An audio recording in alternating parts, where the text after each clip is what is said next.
All right, Mighty Morphin Power Rangers.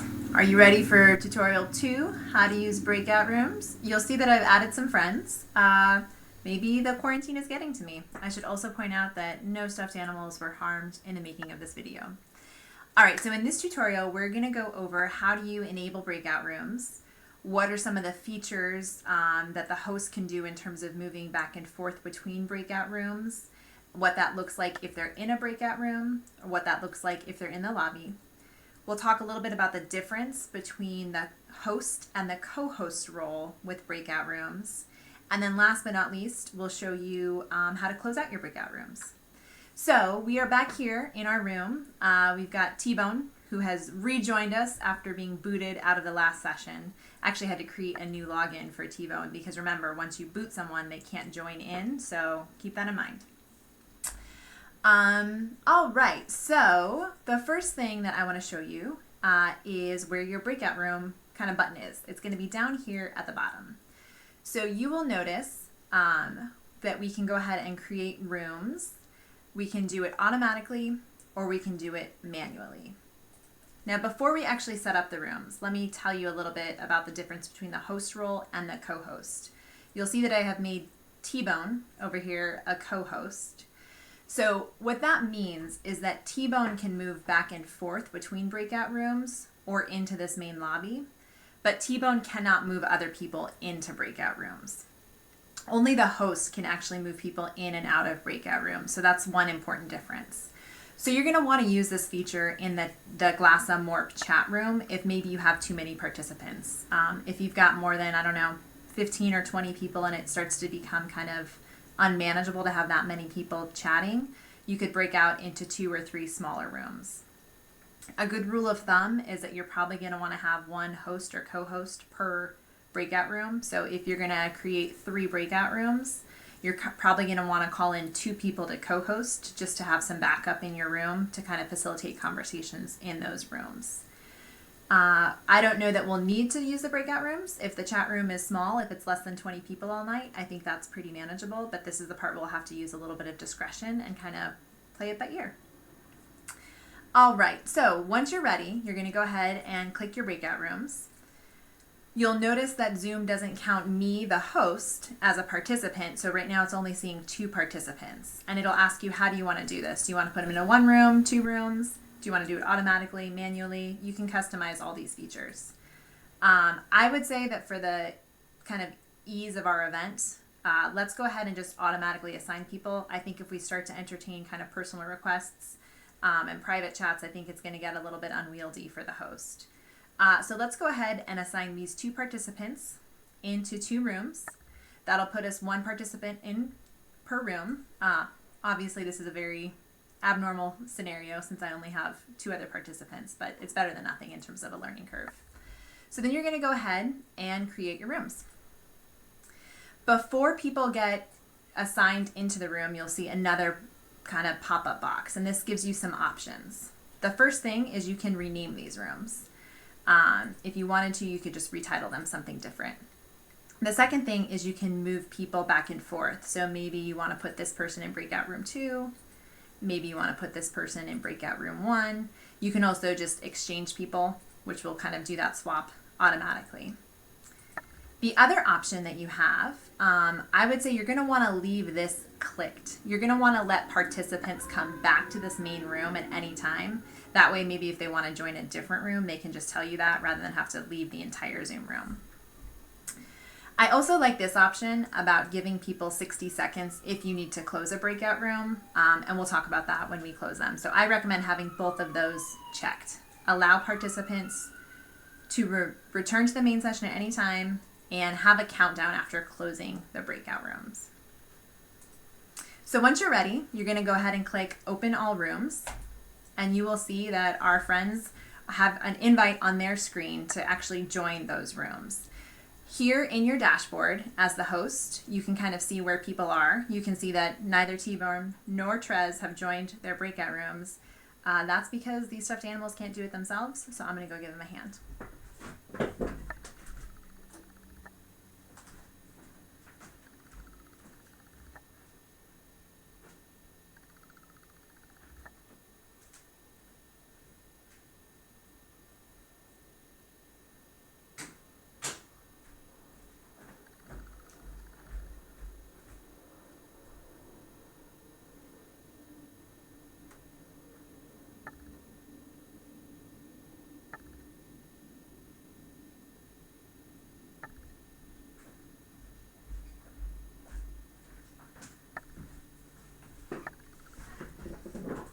All right, so now you'll see from our host view that we can see exactly where the people are.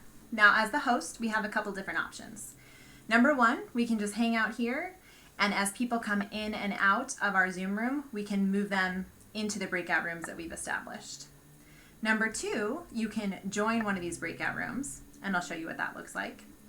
Number three, you can broadcast a message. So rather than chat individually with people, what this will do is it'll enable a pop-up message in all the breakout rooms. So we could say something like, breakout rooms will close in 5 minutes. And when you hit broadcast, that message is going to pop up for all your participants. All right, so let's say maybe you just have one co-host right now and you've got 2 breakout rooms. So you've got someone who's kind of co-hosting in one room, but you want to go hop into the other room. So you'll notice that you can click this join button.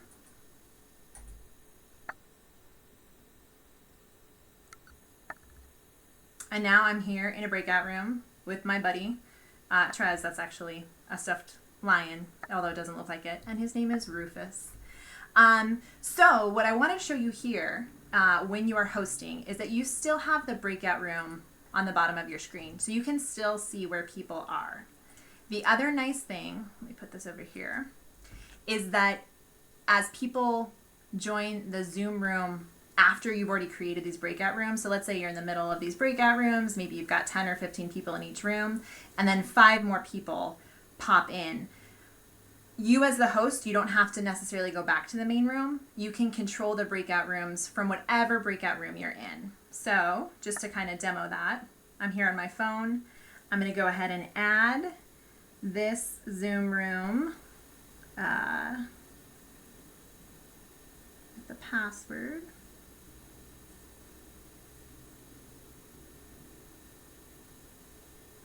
I'm going to give myself the name Latecomer, just so we can kind of keep track of who is who.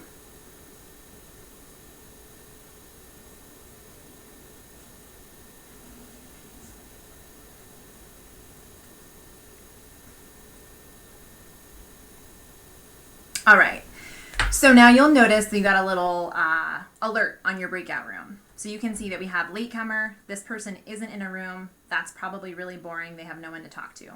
So what you can do manually is go ahead and assign them into one of these 2 rooms. Logically, let's put them in the room where there's only one person. Again, that person has to actually manually accept it. And then you can see we've got these breakout rooms. They're going swimmingly. People are chatting. Yes, okay, that person finally joined. I was wondering why that wasn't working. So then as a host, again, you can stay in a breakout room and chatting. You can go back to the main room, whatever you want to do. So let's say you leave the breakout room.